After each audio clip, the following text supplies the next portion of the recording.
দেশের গণতান্ত্রিক উত্তরণ এবং আসন্ন নির্বাচনকে বাধাগ্রস্ত করতে সামাজিক যোগাযোগ মাধ্যম ফেসবুকে চলছে ভয়াবহ অপপ্রচার এবং উস্কানি। আর এই উস্কানিমূলক কন্টেন্টের বিরুদ্ধে ব্যবস্থা নিতে মেটাকে চিঠি পাঠালো বাংলাদেশের অন্তর্বর্তী সরকার। গত শুক্রবার জাতীয় সাইবার নিরাপত্তা সংস্থা মেটার কাছে এই চিঠি পাঠায়। চিঠিতে বলা হয়েছে, আগামী বছরের ফেব্রুয়ারিতে অনুষ্ঠেয় জাতীয় সংসদ নির্বাচন ও গণভোট পর্যন্ত বাংলাদেশের কন্টেন্টগুলোকে বিশেষ নজরদারিতে রাখতে হবে। সরকার মনে করছে, ফেসবুকের মাধ্যমে ছড়ানো ঘৃণা ও উস্কানি এখন রাজপথে বাস্তব সহিংসতায় রূপ নিচ্ছে।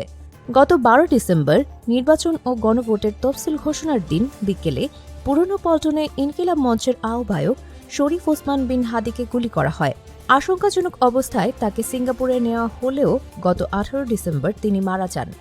ওসমানের এই মর্মান্তিক মৃত্যুকে কেন্দ্র করে ফেসবুকে 2 ধরনের উস্কানি লক্ষ্য করা গেছে। চিঠিতে জানানো হয়, আওয়ামী লীগ সংশ্লিষ্ট কিছু ব্যক্তি